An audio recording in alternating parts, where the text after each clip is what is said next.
serta para ahli dan pengurus cabang Nahdlatul Ulama, Ketua AJI Kota Losmawe dan seluruh jajarannya, ada Sekretaris Jenderal AJI, kemudian yang saya muliakan dan hormati seluruh rekan-rekan wartawan, adik-adik mahasiswa dari HMI, PMII, dan dari organisasi kewartawanan yang lain. Kepemilikan media itu menuntut objektivitas, netralitas, dan independensi pers. Karena mereka tidak punya senjata itu. Karena media dapat dijadikan sebagai senjata politik. Yang kedua, media punya kemampuan membentuk agenda publik. Sehingga apa yang dipresentasi oleh media, yang pada awalnya merupakan pikiran segmented dari satu pikiran politik, dari satu garis politik, dari satu bagian daripada perjuangan politik kelompok, ketika disampaikan secara terus-menerus, maka dia menjadi agenda publik, dan ketika publik itu sudah menjadikan itu sebagai agenda, maka diharapkan itu akan terjadi penerjemahan dari agenda itu kepada dukungan elektoral dalam bentuk voting pada saat pemilu. Dan yang ketiga, kenapa ini penting menjelang tahun politik orang bicara independensi pers, dikarenakan dalam pandangan kritis, media dianggap sebagai medan pertarungan ideologis. Medan pertarungan ideologis dari berbagai kekuatan ideologis yang ada di dalam kekuatan dan tubuh politik. Padahal kalau kita lihat, jurnalisme itu punya ideologi sendiri, punya idealisme di dalam jurnalisme. Apa itu ideologi jurnalisme? Ideologi jurnalisme adalah menyampaikan pemberitaan untuk kepentingan pemberdayaan masyarakat. Di dalam kondisi hari ini, bicara itu semakin rumit dan semakin susah. Bicara independensi media di tengah konglomerasi kepemilikan media, itu seperti kita bercita-cita menjernihkan atau menawarkan air laut yang asin. Kita sudah diskusi di mana-mana, bahkan dunia pun itu tidak percaya bahwa independensi media itu bisa jadi kenyataan, terutama di dalam alam politik. Bahkan ukur media-media besar yang kita sebut, yang kita jadikan patron, memiliki afiliasi politik. Media-media mainstream yang kita jadikan sebagai guru dalam jurnalisme, di mana kita diajarkan tentang idealisme, itu mereka punya afiliasi politik.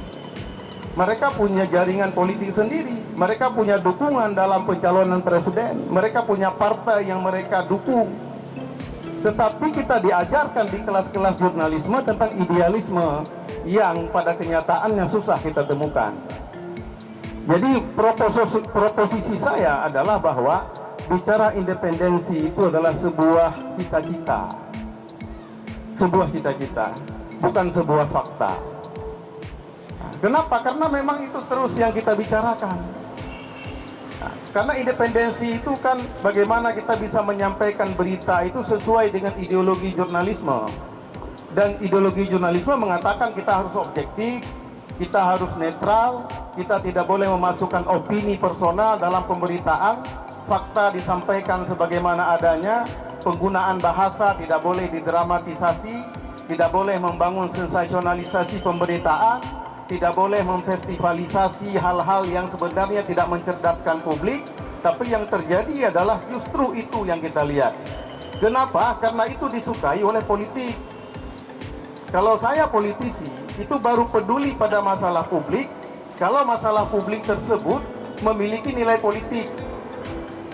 Kalau jalan yang rusak atau irigasi yang rusak itu tidak menimbulkan resonansi politik, maka politik mungkin tidak akan masuk ke sana. Tetapi begitu di situ terdapat resonansi politik, terdapat popular vote, ada dukungan politik, apabila kita menggarap isu itu, maka politik akan manggung di sana. Kenapa mau manggung di situ? Karena di situ ada resonansi yang besar yang bisa menarik dukungan masyarakat terhadap tokoh tersebut, terhadap partai tersebut, terhadap tokoh politik yang manggung di situ.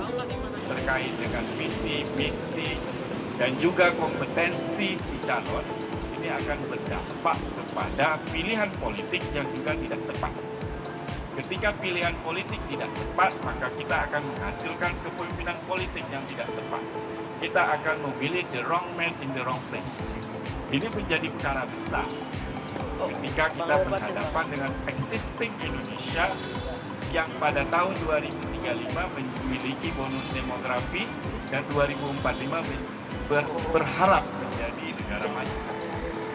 Nah, artinya bahwa pemilu 2024 menjadi pertaruhan bagi Indonesia untuk bisa menjadi negara maju atau tidak di 2045. Karena 2024 sampai 2029 ini adalah rintisan jalan untuk menuju ke sana. Nah, saya kira itu adalah hal-hal yang paling signifikan yang harus kita jaga, yang harus kita perjuangkan supaya pers dapat memberikan pemberitaan yang objektif. Supaya kita bisa memilih pemimpin yang tepat, tidak hanya pada orangnya, tapi juga pada visi, komitmen, dan kinerjanya yang nantinya kita harapkan. Saya kira proses ini menjadi sesuatu yang tidak bisa tidak. Dan idealisme pers harus selalu dikedepankan sehingga kemudian pemberitaannya penuh dengan etika dan objektivitas. Nah, lalu pertanyaannya tadi, bagaimana dengan Aceh sekarang? Apakah pemberitaan persnya sudah independen? Saya kira kita terbelah. Di Aceh itu terbelah. Ada media yang berusaha untuk menjalankan idealismenya sehingga pemberitaannya berbasis pada fakta. Apa yang disampaikan merupakan satu faktisitas, suatu data yang tidak dapat dibantah. Tetapi ada juga sebagian pemberitaan pers kita yang masih memihak kepada kepentingan-kepentingan yang ada di belakangnya. Dan ini kemudian membuat masyarakat sulit untuk bertindak yang objektif.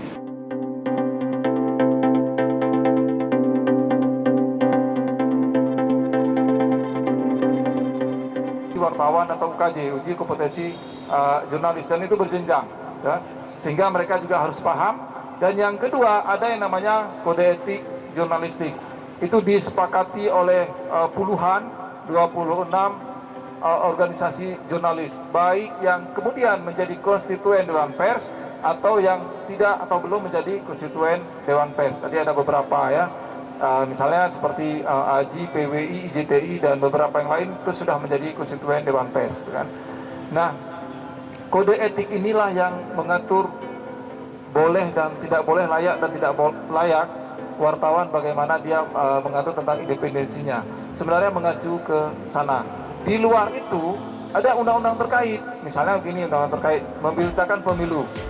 Di PKPU atau peraturan KPU sudah dijelaskan. Media televisi misalnya tidak boleh melakukan blocking siaran. Blocking siaran itu kalau ada ketua partai ngomong panjang sekali, atau dia buat rakernas atau konsolidasi partai atau apapun namanya, tidak boleh dia kemudian diberitakan panjang sekali. Tapi kemudian partai-partai ini yang notabene ketuanya itu memiliki media, dia mengakal-akali aturan. Saya begini, mengakal aturan. Ini sekarang kan belum ada calon nih, belum ditetapkan sebagai calon oleh KPU. Mereka dipersilakan menyampaikan orasi politik, menyampaikan apa segala macam. Kemudian dibungkus, ini kan belum calon, jadi bebas mereka. Sehingga aturan PKPU itu tentang kampanye, tidak boleh blocking siaran, itu belum berlaku karena belum ditetapkan sebagai calon.